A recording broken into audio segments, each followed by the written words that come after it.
Episode 234 of the White Cat Outdoors podcast, bringing you to the table while we talk about the outdoors. Well, it sure is a hot one in the studio tonight. We've nicknamed the studio as the sauna for the time being. It's pretty ridiculous. It's got to be over 100 degrees in here right now. The windows are completely fogged. I'm sitting here sweating, and it's what they call the dog days of summer, if you will. But that's not stopping us from getting ready for the season, specifically Whitey, longtime host on the podcast, Frank. He, as you guys know, last year switched over to traditional archery and kind of went down the rabbit hole. He has since then bought another bow, more arrows, new strings, and even starting to dabble into making it his own strings. So this episode's all about Frank and what he's doing, getting ready for this season, because prepping for archery with traditional equipment just is a little bit more involved than your compound bow. So we hope you guys enjoy this episode, and if you're interested in getting into hunting traditional, this would be a perfect episode to listen to. So with that note, I'm going to quit rambling, and let's get tuned in to this week's episode. I pull up my bow, and then I look dead at his antlers. I got out of the truck, and when I slammed the door, I heard gobbles all around me. Let's see it. Alaska, moose, spot and sock. That is the bucket list. I agree.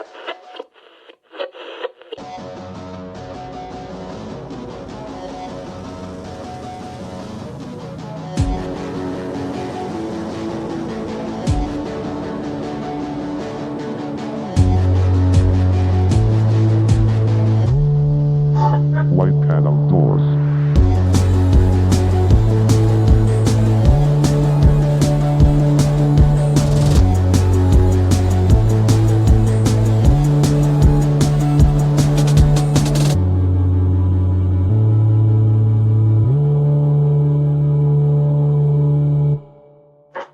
White Cat Outdoors.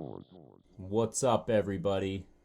White Cat Outdoors podcast coming into your freaking face. Nick and Tom are both here. Austin didn't want to hang out with us tonight. What's going on?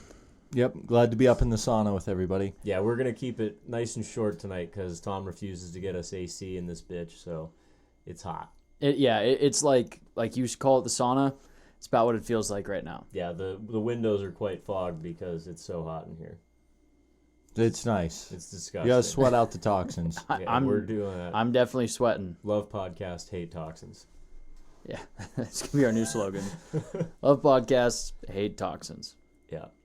So we're going to come out with a new greens drink, help get you ready for whitetail season. It's a good idea. Just a toxic cleanse, or what do they call those things? Like a cleansing green cleanse drink? Yeah. We should, not yet because it's a little bit far out, but we should give our listeners our pre-deer season regimen, how we get into shape, ready for the grind of all-day sits and dragging deer out of the woods. And That's a great idea. You can start your own podcast and talk about that all you want, but I think we have a pretty top-notch regimen.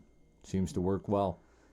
yeah, maybe we that could be a fun one if we could ever get Austin back in studio. We'll have a few beers maybe and if we're good.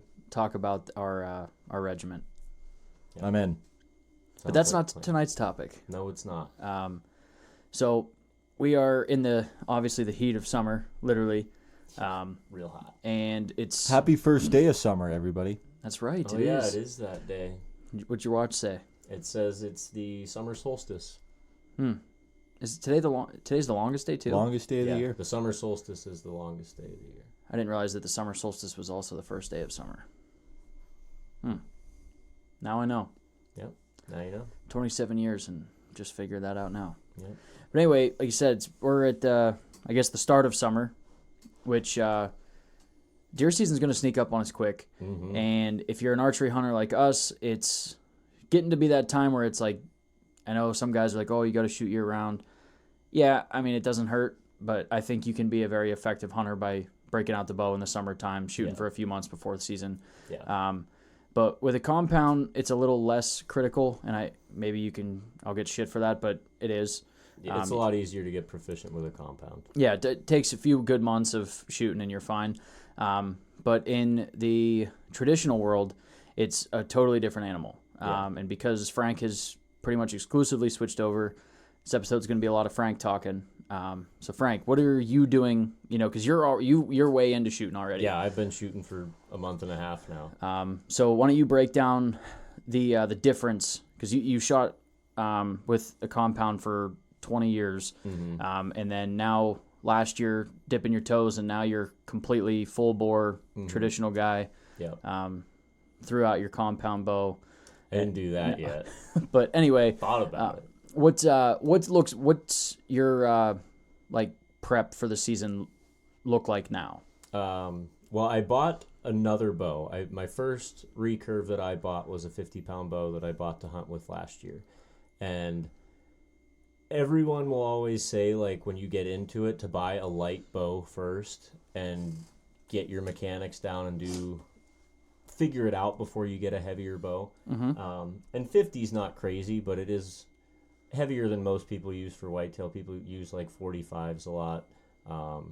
But I mean, 50 is pretty much it's not a heavy bow, but it's a little bit More heavier, I should say. So I shot that exclusively last year. Got proficient with it, hunted with it, didn't kill anything, never saw anything I wanted to fling an arrow at. But then at the end of last year, like over the winter, I bought a lighter bow. I bought a 30-pound compound. And Compound? I'm sorry. Why did I say that? Recurve. Story's not adding up. No, it's not. I bought a 30-pound recurve, and it's a little bit longer bow. I have kind of a shorter bow, which is another thing that people don't recommend you do when you get into traditional, to buy a short bow. It's not recommended, but I did it. Don't care. Got good at it. But the one that I bought, my 30-pound bow, is a longer bow. And that was what I started shooting this year. Okay. Just to get my muscle memory back with a little bit lighter bow, so I'm not struggling with the weight, and I'm still able to get my form down, get to full draw, feel that out. And obviously the shooting end of it's a little bit different, because it's a 30-pound bow. My hold points aren't the same and everything, but it gets the mechanics going. And I'm very glad I bought that, because I think my curve with my 50-pound bow is a lot less this year than it was last year, obviously just because I had all of last year to do it and kind of figure out what I'm doing. But I started this year, when I switched to my 50-pound bow after shooting my 30-pound, it was so much farther ahead of what I was expecting it to be. Well, and the thing is too, and like most people listening in to this probably understand this, but just in case they don't, like 30 pounds, 50 pounds doesn't sound like a lot when most of us are shooting 70-pound compounds. But with the let off that bows have now, you're holding less than even 30 pounds. Yeah, you're with not your holding So shit. like when you're with a recurve at 30 pounds, you're holding a lot more weight back than you are with a compound that's at 70. Yeah.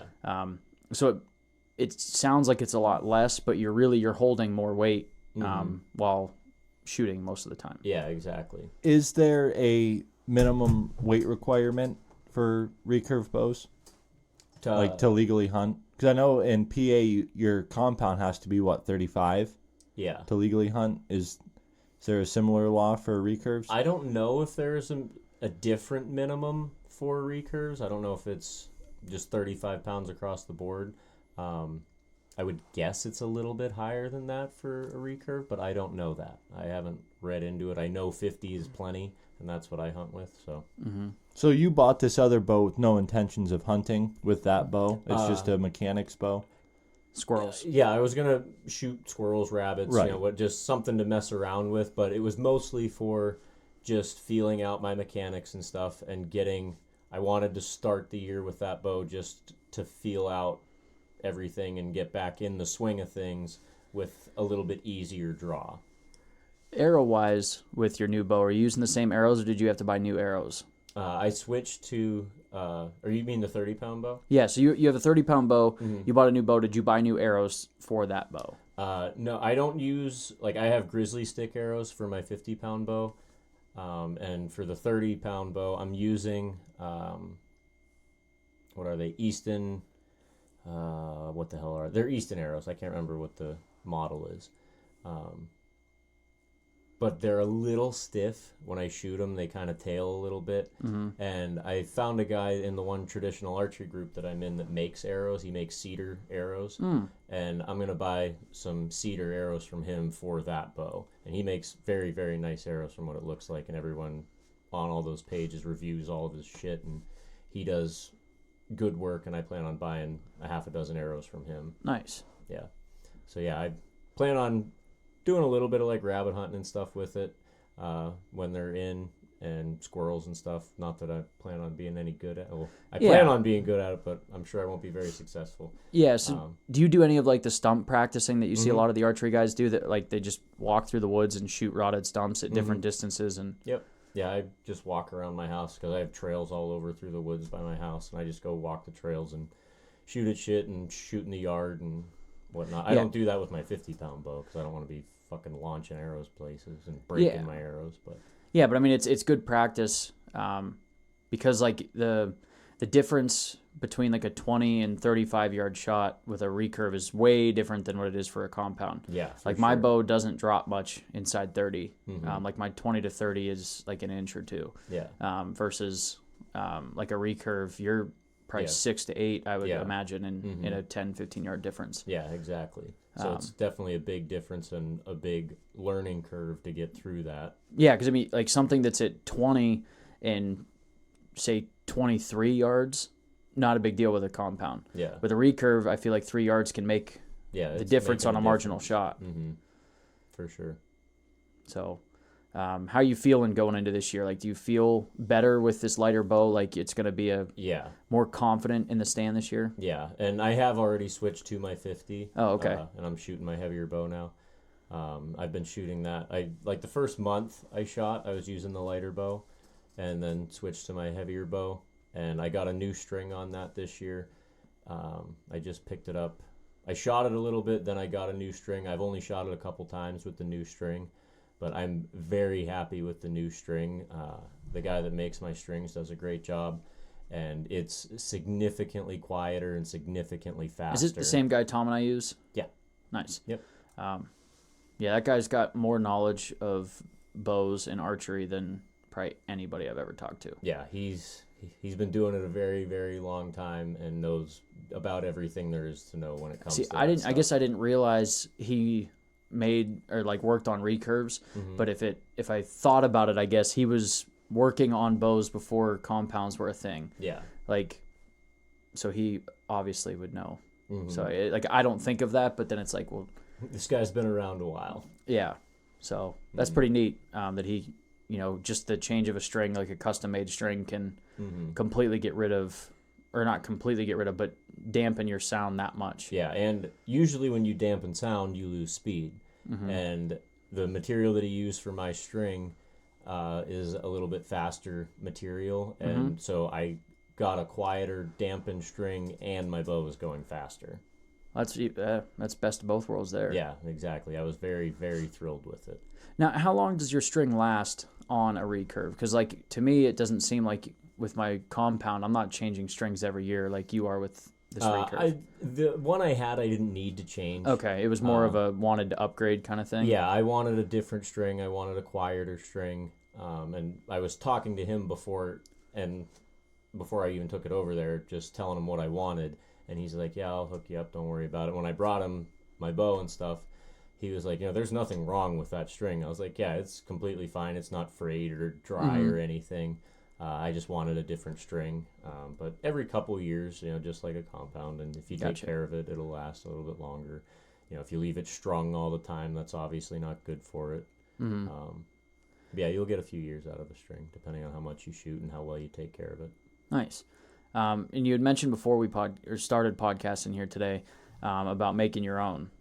Now, what piqued that interest, and like why do you want to go that route to make like your own? I don't plan on making my own bow, just my own string. Okay. I know a lot of traditional guys get into making their own bows, and I haven't gotten to that point yet.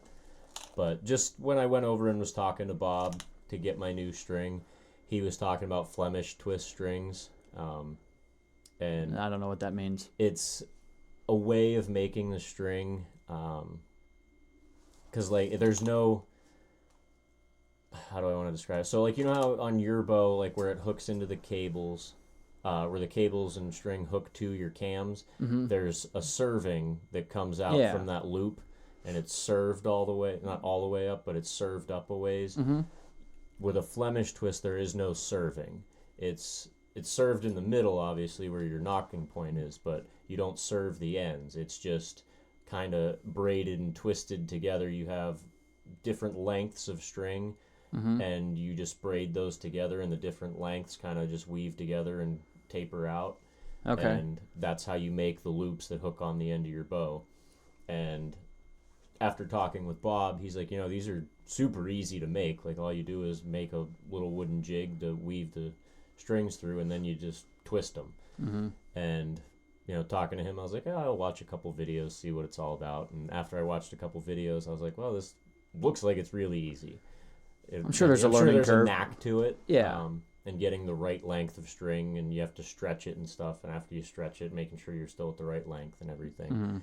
But after watching videos and talking with Bob, I was like, well, I might as well just give it a shot, see what it's all about. So I made a jig. I haven't made a string yet, but I have everything I need. I have bowstring, I have wax, I have the jig.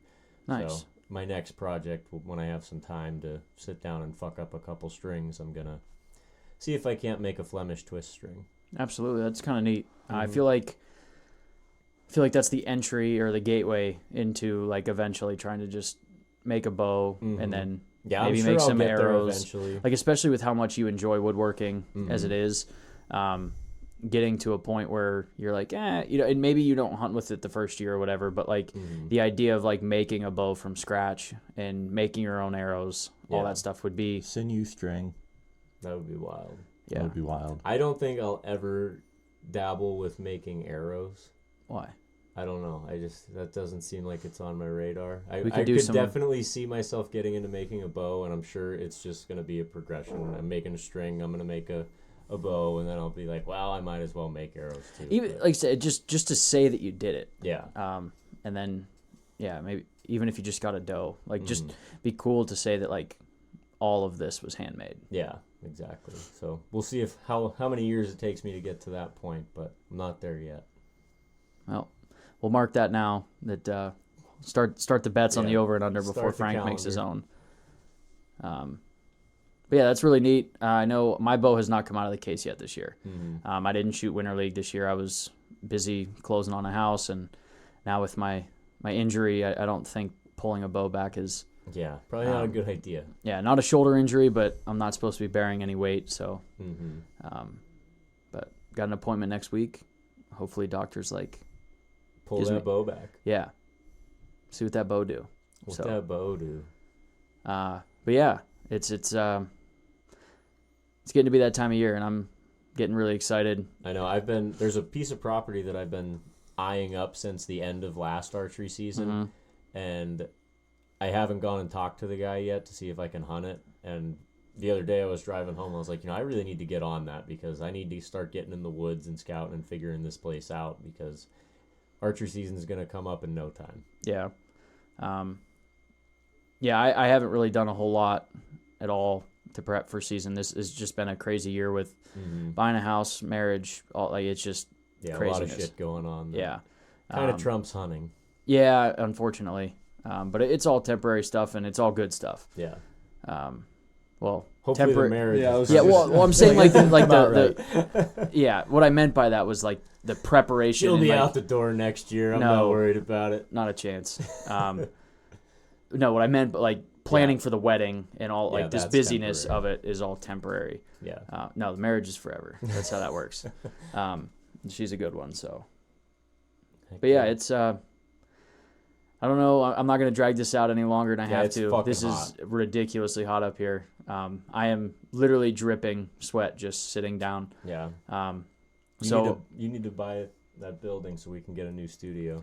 Yeah, the milk house. Mm-hmm. That's going to be, if this works out, that would be the most badass studio ever. Yeah.